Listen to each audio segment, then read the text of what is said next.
तो फिर एक हमें किरण मिलती है आशा की, आशीर्वाद की, और हमारे जो कठिन से कठिन काम है, मुश्किल से मुश्किल काम है, वो सहज में होने लगते हैं। यही हनुमान जी ने, उनके जीवन से हमें मिलता है। उनके अंदर अपने आप में भी बल, बुद्धि, विद्या, हम हनुमान जी से यही मानते हैं कि बल, बुद्धि, विद्या देहु मोहे हरे कलेश विकार। लेकिन हनुमान जी भी कहते हैं कि मैंने भी श्री राम से ये ताकत ग्रहण करी है। उनके अंदर इतना सारा कुछ होने के बावजूद भी उनके अंदर अहम नहीं है, अहंकार नहीं है। और जब जीवों में अहंकार नहीं होता, विनम्रता होती है, श्रद्धा होती है, भक्ति होती है, तो उनको वो ताकत मिलती है जो उसकी ताकत से कहीं बड़ी है, कहीं ऊंची है। हनुमान जी जब लंका में प्रवेश किया, उससे पहले ही उनको लंकनी मिली जो उस लंका की रक्षा करती थी। हनुमान जी मच्छर के रूप में लंका में प्रवेश करने जा रहे थे, लेकिन उसने रोक दिया कि तू नहीं जा सकता। और मैं वाल्मीकि रामायण पढ़ रहा था, हनुमान जी जब अपने रूप में आए तो उसने एक थप्पड़ हनुमान जी के पहले लगाया। हनुमान जी समझे और उन्होंने फिर जब एक घूंसा उसके लगाया तो वो मूर्छित हो गई लंकी में। थोड़ी देर में जब होश में आई तो उसने हाथ जोड़े कि आप कोई साधारण वानर नहीं है। मुझे ब्रह्मा जी ने यह बताया था कि जब कोई वानर तुम्हें मूर्छित कर दे तो समझना कि लंका का अंत होने को आया है। इसलिए हे हनुमान, आप लंका में प्रवेश करो। लेकिन देखो, उन्होंने भी ज्ञान की बात करी, लेकिन अपने बल पे मत जाना। प्रबस नगर कीजिए सब काजा, हृदय राख कौशलपुर राजा। जो राम जी हैं उनको अपने हृदय में रख करके फिर आप लंका में प्रवेश करना, फिर आपके सारे काम हो जाएंगे। आप अपने बल का अहंकार मत करना, हृदय में रखना। और किसकी हृदय में राम बसते हैं? वैसे तो सबकी हृदय में है। सब घट मेरे साईं सुनी चेतना कोय। जितने भी शरीर है सबके घट में वो परमेश्वर की शक्ति है। गीता में भी आता है, ईश्वर है सर्वभूता नाम हृदय से अर्जुन तिष्ठति। हम सभी के हृदय में परमेश्वर की शक्ति है, लेकिन उस परमेश्वर की शक्ति से कौन काम ले सकता है, या परमेश्वर की शक्ति कब काम करती है? जब हम अपना अहं छोड़ करके उसके आगे समर्पित होते हैं, उससे जुड़ते हैं। जाके दंभ कपट नहीं माया, ताके हृदय बसौ रघुराया। रघुराय किसके हृदय में बसते हैं? जब हमारे हृदय में छल नहीं है, कपट नहीं है। जब हम छल कपट रूपी गंदगी इकट्ठी कर लेते हैं तो प्रभु से हम दूर हो जाते हैं, और उसकी शक्ति का जो फायदा हमें लेना होता है उससे हम वंचित रह जाते हैं। इसलिए सदा साधारण रहना, सीधे रहना। भगवान चतुरों को नहीं मिलता, भगवान बड़े बड़े विद्वानों को नहीं मिलता। भोले भाई मिले रघुराय, ये महापुरुषों ने कहा है। जो भोला वाला होता है, सीधा साधा होता है, सरल होता है, उसको परमेश्वर की शक्ति उसके भीतर से काम करना शुरू कर देती है। बाहर के साधन उसके पास कम है या ज्यादा है, इससे फर्क नहीं पड़ता। अभी मनुष्य यही सोचता है कि संसार के जितने ज्यादा मेरे पास धन दौलत पद प्रतिष्ठा घर बार ये हो जाएगा, उतना ज्यादा मैं सुखी हो जाऊंगा। लेकिन नहीं,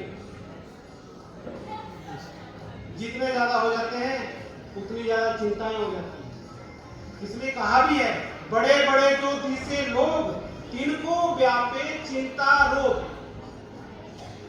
लेकिन इसका ये मतलब नहीं कि हमें बड़े नहीं बनना है, भीतर से पहले बड़े बनना है, अच्छे गुणों को धारण करके बड़े बनना है, भगवान को साथ लेके चलना है। इसलिए अभी सबरी का एक टर्म देख रहे थे, भगवान शबरी के घर आए, जो एक सीधी सादी है, पढ़ी लिखी भी नहीं है, जो ऊंची जाति की भी नहीं है, विद्वान नहीं है, कुछ नहीं जानती, लेकिन भगवान उसके घर खुद चढ़ के आए। और जब वो प्रार्थना करने लगी कि हे भगवान, मैं तो ना वेद जानती हूँ, ना शास्त्र जानती हूँ, ना पूजा जानती हूँ, ना पाठ जानती हूँ, मैं कुछ भी जानती नहीं, तो भगवान बोले कि हे रघुपति सुन भामनी बाता, मानू एक भक्ति करना था। हे शबरी, मैं कुछ नहीं जानता, मैं तो सिर्फ भक्ति का नाता रखता हूँ।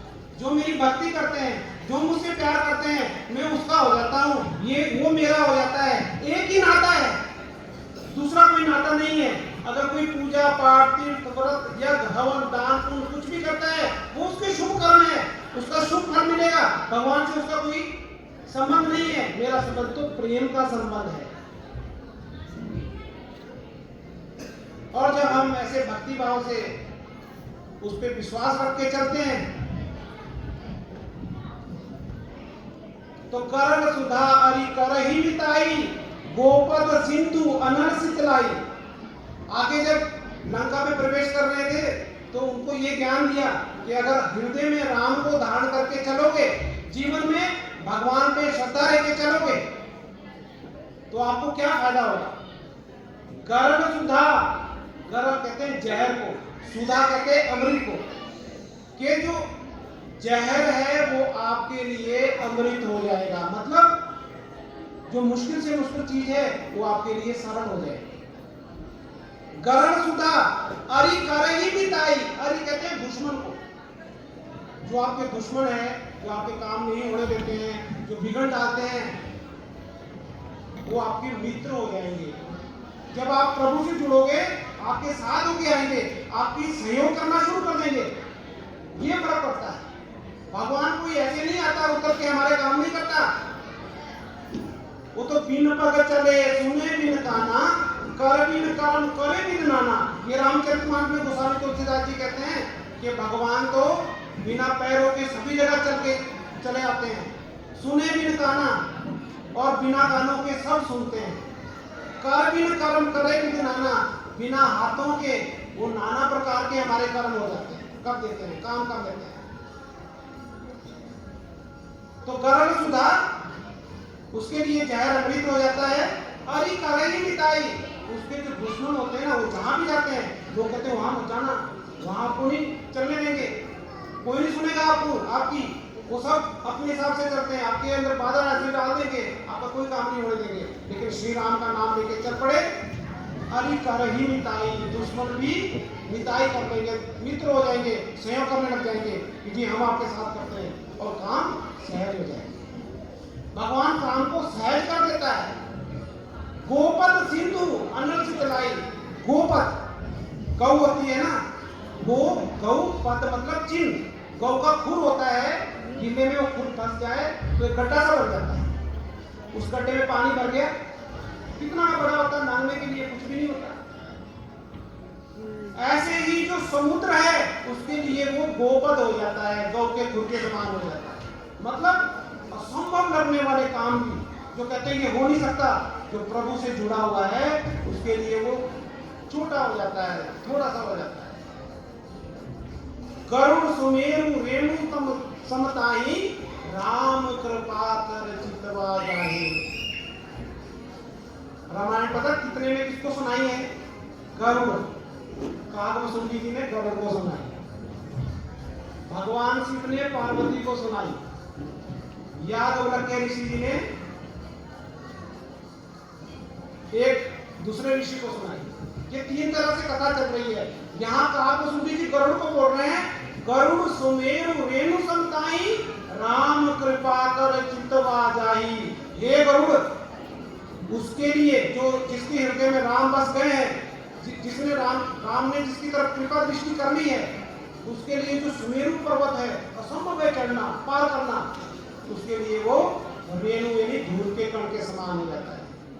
राम कृपा कर चितवा जाई, जिसको राम कृपा करके देख लेते हैं। लेकिन राम कृपा किस पे करते हैं? सवाल तो ये है, राम तो सबके हैं, सब राम के हैं। तो जब विभीषण जी अपने भैया को समझाते हैं कि आप गलत काम कर रहे हो, सीता मैया को छोड़ दो, ये बहुत गलत है, आप जानते नहीं हो ये सीता मैया आदि शक्ति है, आप किसको करके लाए हो, नाश करवा लोगे अपना।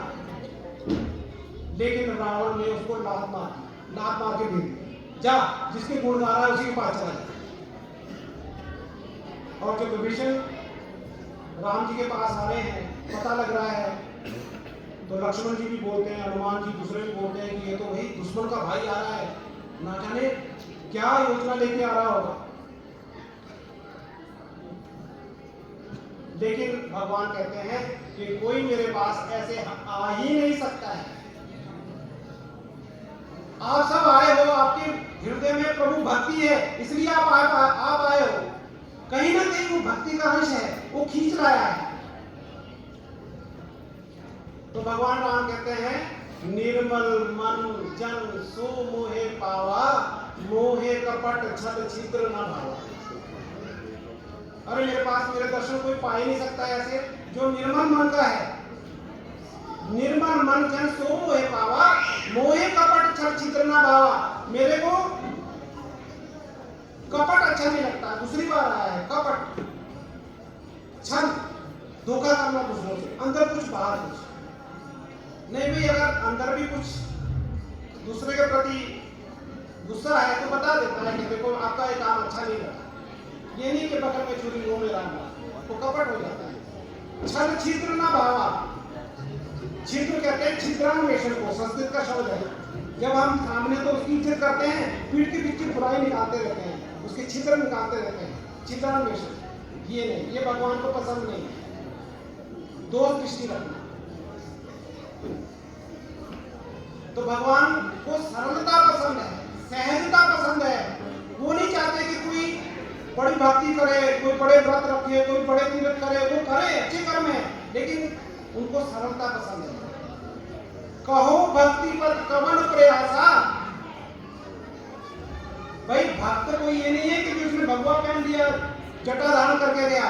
भक्त तो एक एग्जीक्यूटिव प्रेसिडेंट भी हो सकता है, टेक्निकल हेड भी हो सकता है, एक कारीगर भी हो सकता है, बहन जो गृहस्थी है वो भी भक्त हो सकती है, अपने बच्चों को पाल रही है, गृहस्थ चला रही है, वो भी भक्त हो सकती है, बल्कि बहुत श्रेष्ठ भक्त हो सकती है। भक्त कोई चोले का नाम नहीं, कोई भेष का नाम नहीं। कहो भक्ति पथ कवन प्रयासा। एक जगह कहा है कि भक्ति के पथ में कोई विशेष प्रयास नहीं है। रामचरितमानस में कहा है, जोग नमक जब तक उपवासा। उसके लिए कोई जोगी नहीं होना है, घर गृहस्थी नहीं छोड़ना है। भगवान राम ने तो गृहस्थ में रहते हुए जीवन जीना सिखाया, लेकिन उस जीवन में ये सिखाया कि दूसरों के लिए जियो। उन्होंने ये बताया कि दुख तो सबके जीवन में आते हैं। क्या भगवान के राम के जीवन में दुख नहीं आए? उनको जब राज मिलना था, राजगद्दी मिलनी थी, उससे दूसरे दिन वनवास हो गया। लेकिन उन्होंने नहीं बोला कि मेरा क्या कसूर है, मैंने क्या किया है, मेरा तो कोई कसूर नहीं है, मुझे क्यों निकाल रहे हो। नहीं, उन्होंने दूसरों का आदर किया, सम्मान किया कि मेरे पिता का वचन है, प्राण जाए पर वचन ना जाए। और उन्होंने पिता के वचन के लिए वन में चले गए, वहां ऋषि मुनियों की सेवा करी और अपनी जो आध्यात्मिक शक्तियां हैं उनको जगाए। और सीता मैया, देखो नारी को क्या सीखना है कि मुश्किल में कभी भी पति का साथ ना छोड़ो। वनवास सिर्फ भगवान राम को हुआ था, हमें जीवन में सीखना है भगवान राम से ये छोटी छोटी चीजें सीखनी है, सीता माता से ये चीजें सीखनी है। वनवास केवल भगवान राम को हुआ था कि भगवान राम को 14 वर्ष का वनवास और भरत को राजगद्दी, ये दो वचन मांगे थे। ये नहीं बोला था कि लक्ष्मण और सीता भी जाए, लेकिन सीता साथ में गई। उन्होंने कहा कि आप यही रहो, आप कभी जंगल में रही नहीं हो, इतनी मुश्किलें आपने सही नहीं है, 14 वर्ष में बाद आ जाऊंगा। वो कहते जहां आप हो वही मेरा राजमहल है। अगर आप राजमहल में हो तो आपके साथ यहाँ खुश हूं मैं, अगर आप वन में हो तो वन मेरा राजमहल है। उन्होंने वहां पे जीवन दिया, लेकिन चाहे शिक्षा के लिए बोलो, हमें सिखाने के लिए बोलो, उससे भी एक गलती हो गई। उसने राम के सिवा कभी कुछ नहीं मांगा, सीता मैया कभी कुछ नहीं मांगा। लेकिन ये लीला कह लो या हमें सिखाने के लिए कह लो, उसने पहली बार जब स्वर्ण हिरण देखा तो उसको देख के कहा कि कितना सुंदर है ये प्रभु, आप इसको मेरे लिए ला दो। ये गलती उससे हो। आज भगवान राम को छोड़ के उसको कुछ दूसरी चीज सुंदर लगे, दूसरी चीज अच्छी लगे, और भगवान राम उस हिरण के पीछे गए, तीर मारा तो हिरण तो सोने का हिरण निकला ही नहीं, वो तो राक्षस था, ठगाने के लिए आया हुआ था। सीता भी ठगी गई, लक्ष्मण को उसने भेज दिया कठोर वचन बोल के, लक्ष्मण जी भी चले गए। तो फिर रावण हटने के लिए आ गया और उसको कितने कष्ट सहने पड़े। ये शिक्षा हमें देती है कि भाई जीवन में चीजें तो चाहिए, लेकिन हमें व्यर्थ में कामना नहीं करनी चाहिए, दिखावे में नहीं आना चाहिए। और जब हम संसार के पीछे भागना शुरू कर देते हैं तो फिर राम हमसे दूर हो जाते हैं, और जब राम दूर होते हैं फिर अनेकों कष्ट हमारे पे आते हैं। तो प्यारे देवी और सज्जनों, समय हो चुका है, मैं ज्यादा नहीं बोलूंगा। भगवान राम की यही शिक्षा है, और उन्होंने मर्यादा पुरुषोत्तम होते हुए यही जीवन जिया है कि जीवन दूसरों के लिए जिए। वो भी कह सकते थे कि मेरा अधिकार है राज पे मैं बड़ा हूं, लेकिन नहीं, उन्होंने दूसरे के अधिकार की रक्षा की।